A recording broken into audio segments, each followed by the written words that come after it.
नमस्कार दोस्तों, this side RJ Meena. आप मुझे देख रहे हैं राज की बातें यूट्यूब चैनल पर।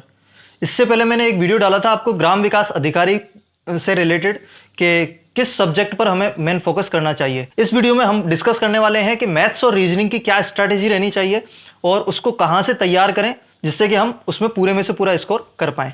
तो वीडियो स्टार्ट करने से पहले एक इन्फॉर्मेशन मैं आपको दे देना चाहता हूं। अगर आप में से मेरे कोई दोस्त मंथली 2-5 हज़ार रुपया पॉकेट मनी जनरेट करना चाहते हैं तो डिस्क्रिप्शन में मैंने आपको लिंक दे रखा है। उस लिंक पर जाकर के आप आपका अकाउंट क्रिएट कर लीजिए। वहां से आपको सारी चीजें क्लियर हो जानी है, कैसे अर्निंग करनी है। डिस्क्रिप्शन में मैंने आपको लिंक दे रखा है। चलिए शुरू करते हैं दोस्तों।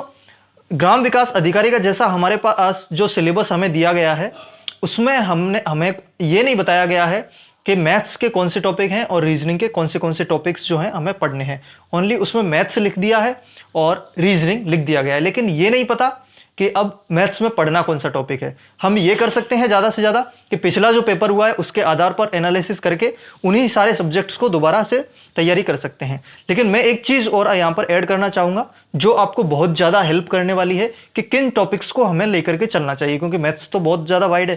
किन टॉपिक्स को हमें पढ़ना चाहिए। सबसे पहले जो आपको काम करना है, मेरा विश्वास है कि आप में से ज़्यादातर लोग जो ग्राम विकास अधिकारी की तैयारी कर रहे हैं वो वही लोग हैं जिन्होंने पटवार का एग्जाम दिया है और पटवार में अच्छी तरीके से मैथ्स रीजनिंग को तैयार किया है। तो वैसे तो आपको दिक्कत होनी नहीं चाहिए, लेकिन अगर हो रही है तो मैं आपको एक चीज़ बता देता हूँ। पटवार का एग्जाम जो 4 चरणों में एग्जाम हुआ है उसमें 45 के हिसाब से 180 क्वेश्चन मैथ्स और रीजनिंग के हमें मिले हैं। 45 क्वेश्चन, एक शिफ्ट में 45 क्वेश्चन आए, 4 शिफ्ट में 180 क्वेश्चन मैथ्स और रीजनिंग के हैं।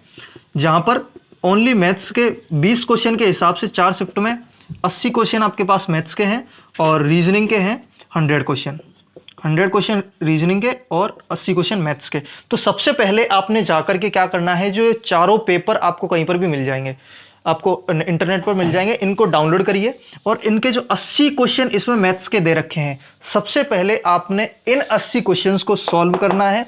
इससे क्या होगा कि जितने भी अरिथमेटिक के बेसिक टॉपिक्स बनते हैं, ratio, proportional, percentage, profit loss, mixture and allegation, इस तरीके के जो भी बेसिक टॉपिक्स होते हैं, ये सारे टॉपिक्स के क्वेश्चंस जो हैं आपको 80 क्वेश्चंस में मिल जाने हैं। यहां पर आपको लगभग एक टॉपिक से 5 से 6 क्वेश्चंस मिल जाएंगे। एक टॉपिक से 5 से 6 क्वेश्चंस आप यहां से कर लोगे तो आपको एक तो बोर्ड की जो मेंटालिटी है कि वो किस तरीके के क्वेश्चंस बनाता है वो आपको सारी चीजें क्लियर हो जाएगी 80 क्वेश्चन में। ठीक है, इसके बाद में आपने क्या करना है, ओनली 80 से काम नहीं चलेगा। इसके बाद में आपने लगभग 200 क्वेश्चन और करने हैं इन्हीं टॉपिक्स के, इसी तरह के क्वेश्चंस। जिस तरीके के क्वेश्चन आपने ये 80 किए हैं, सेम इसी पैटर्न पर जो भी है आपके पास बुक है या फिर ऑनलाइन टेस्ट सीरीज ले रखी है, वहां से इन क्वेश्चंस को सेम इसी तरीके के क्वेश्चन करने जो आपने 80 की हैं। इससे क्या होगा कि आपको मैथ्स क्लियर हो जाएगा। और टॉपिक कौन से करने हैं, जो पटवार में आए हैं वही टॉपिक आपको करने हैं। इसके अलावा लगभग मेरे को लग रहा है कि पटवार में वो सारे टॉपिक्स कवर कर दिए गए हैं जो एक बेसिक अरिथमेटिक में बनते हैं, जैसे टाइम एंड वर्क हुआ, profit loss, percentage, ratio, proportional, mixture and allegation, ये सारे टॉपिक्स आ गए हैं वहाँ पर। तो इनको आप कर लोगे तो मैथ्स तो ऑलमोस्ट क्लियर हो जाना है। और हाँ, यही चीज़ आप रीजनिंग में कर सकते हैं। रीजनिंग में आपको 100 क्वेश्चन मिलेंगे। सबसे पहले आपको ये 100 क्वेश्चन करने हैं, जिससे आपको बोर्ड की मेंटालिटी पता चलेगी, उनकी मानसिकता, किस तरीके के क्वेश्चंस वो बनाते हैं। इससे आपको हेल्प मिलेगी कि अब आपने किस तरीके के क्वेश्चंस की और प्रैक्टिस करनी है।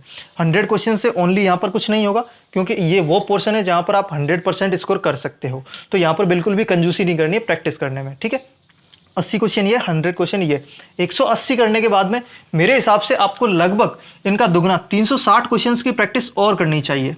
ठीक है, 360 लगभग 550 क्वेश्चंस की प्रैक्टिस आप मैथ्स और रीजनिंग की दोनों की कर लेंगे तो मेरे को नहीं लगता कि आप कोई भी क्वेश्चन गलत करके आएंगे। देखो, एक आधा क्वेश्चन ऐसा हो सकता है, लेकिन अगर आप 500 550 क्वेश्चंस की प्रैक्टिस कर लेते हैं मैथ्स और रीजनिंग की, और ये मैक्स टू मैक्स आपका, अगर आप रोज 50 क्वेश्चन भी करते हैं तो ये 10 दिन में आप जो है 500-600 क्वेश्चंस कर लेंगे 50-60 के हिसाब से। 50-60 तो आप कर ही सकते हो।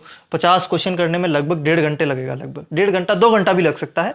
तो 2 घंटे आप इनको दे दोगे तो ये 100% स्कोर आपको दिला देंगे। सबसे पहले यही आपकी स्ट्रेटेजी होनी चाहिए। जो मेरी स्ट्रेटेजी है वो मैं आपके साथ शेयर कर रहा हूं। जरूरी नहीं है आप इसको मानने के लिए बाध्य हो। ठीक है, आप अलग कोई आपको लगता है कि ये गलत है तो आप कमेंट बॉक्स में बता सकते हैं। अगर आपकी जो भी स्ट्रेटेजी है आप उसके साथ रह सकते हैं। ठीक है, मेरी स्ट्रेटेजी यही रहनी चाहिए। 80 क्वेश्चन सबसे पहले करूं, ये 100 क्वेश्चन करूं, उसके बाद में सेम इसी तरीके के पैटर्न के 360 क्वेश्चन और कर लूंगा। मेरे क्वेश्चन हो जाएंगे 500-550।